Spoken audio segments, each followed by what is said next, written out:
guys, how's it going? Welcome to another YouTube video. I hope everyone's having an amazing day.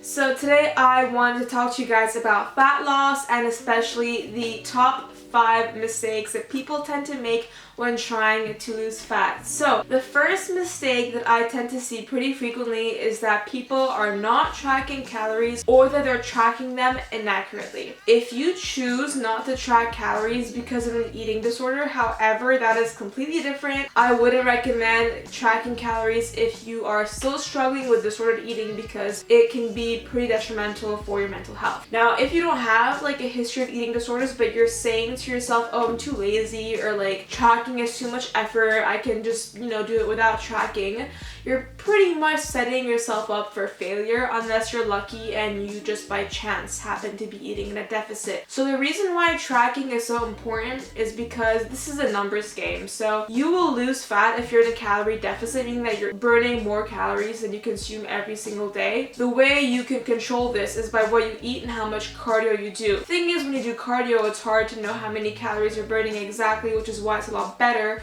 to create the majority of your calorie deficit by using food, so by eating less food. So when you track your calories, you have a much more accurate number of what you're consuming and you can therefore control your fat loss a lot better. Now let's say you're already tracking and you still can't lose fat. That means you're not in a deficit, so you have to eat less, or you're not tracking accurately. And what I mean by not tracking accurately is not tracking the oil you used to cook with, or the butter you used to cook with, or the milk and the creamer that you add to your coffee, just little bits and bobs here and there, not tracking vegetables or just eyeballing things. So to fix this, you need to be tracking literally everything. It seems pretty tedious, but you get used to it and it's not that bad. And also, I want you to make sure that you're weighing your food. Weighing is a lot more accurate than just eyeballing or measuring with like a tablespoon or a cup. So just get yourself like a kitchen scale. They're not very expensive and they will do the job for you. Now, the second mistake that I tend to see is that people believe that just because they're intermittent fasting, they will magically lose weight. Now, I'm not going to say that fasting and intermittent fasting doesn't have benefits, because it does. It helps with autophagy, it helps with better digestion, and for some people it helps them focus more. However, it isn't necessarily the best for fat loss for a couple of reasons. Number one, just because you restrict your eating window does not mean that you will magically lose weight, because fasting does not supersede the law of thermodynamics when it comes to fat loss, meaning that the calories in, calories out, the law of thermodynamics still holds true whether you're fasting or not. So just because you're only eating during an 8-hour window doesn't mean you can eat as much as you want or whatever you want. You still need to adhere to a calorie deficit. That's number one. Number two, like with fasting, for a lot of people, yeah, it can help you control your hunger more, but for some, it can actually make things worse. So let's say you've been fasting for 16 hours and you have your first big meal. Like even after having eaten that meal, your hormones are out of whack. Your ghrelin is really high, your leptin is really low, and you just feel even hungrier. I've experienced this in the past myself, and I know a lot of other people have too. So that could be a reason why fasting is not helping you lose the weight that you want to lose. Now, the third mistake that I tend to see is actually an indirect cause of why you may not be able to lose fat, and that is not sleeping enough. So I know that everyone always talks about sleep being really important, and it's really cliche, but it's so true, guys. Getting at least 7 to 8 hours of sleep a night is essential to being able to lose fat, and here's why. When you're sleep deprived, your ghrelin levels, which are your hunger hormone, they go up, and then your leptin levels, your satiety hormone, they go down. So that doesn't mean that the calories in, calories out theory doesn't hold true. It does. It's just gonna make it a lot harder for you to adhere to your diet, to stick to your diet when you're sleep deprived, because your hormones will be so out of whack. They're gonna feel so much hunger and way less satiated after your meals. Now, mistake number 4 is super common as well, and that's cutting out entire food groups. I see a lot of people thinking that carbs are bad and that if you want to lose fat, you need to cut out the carbs, and that is not true at all. And the reason why some people might see a sudden drop in the scale when they cut out carbs is because you're losing water weight. So carbohydrates hold on to water, so when you consume less carbs, you also consume less water.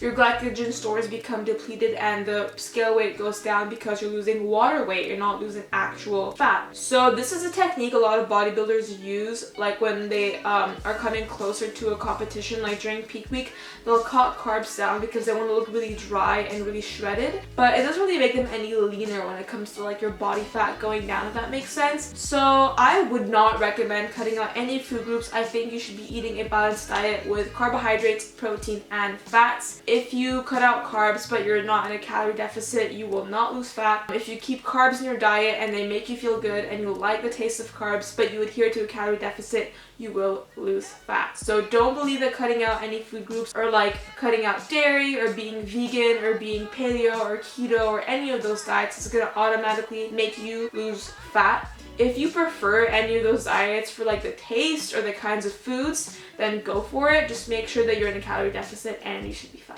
And now the last mistake, number 5, might sound a bit weird, but I'll explain. It's eating healthy. Now, of course, eating healthy and eating clean is good for your actual like health. You know, getting in your vitamins, your minerals, those healthy fats, those leafy greens, all that good stuff. Really good for your skin, for your hair, for your nails, for your overall health, for your immunity. However, I think that this is the biggest trap that people fall into, and it's that they think I don't need to do anything other than eat healthy.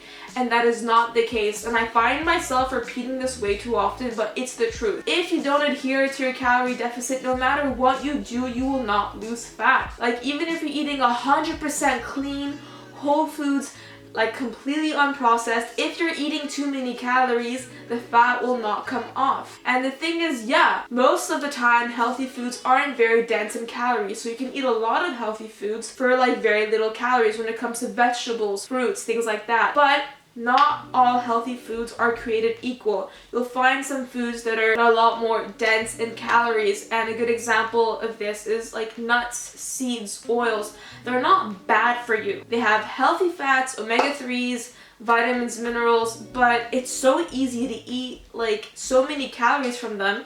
A handful of nuts can be 400 calories. A handful of like leafy greens is literally under 10 calories. You know what I mean? So it's all about being more mindful and more aware of the calorie content of certain foods. So instead of using oil to cook your food, use a fry light spray, or just don't use oil, use a non-stick pan.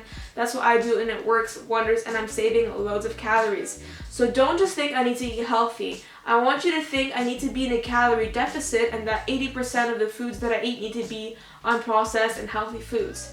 And that I can still treat myself and have, you know, that piece of chocolate or, you know, those protein pancakes or that French toast as long as I'm in that calorie deficit. So don't fall into the trap of just eating healthy and thinking that it's going to solve all your problems, because it's not. You need to be in a calorie deficit. So that is it for today, guys. The top 5 mistakes that I tend to see people making when they are trying to lose fat. I hope this was helpful. If it was, please be sure to give the video a like and subscribe to my channel. I upload 3 videos every week on Mondays, Wednesdays, and Fridays, all about health and fitness. Be sure to leave a comment below if you have any other tips on how to lose fat, and I hope to see you all in the next video. Bye!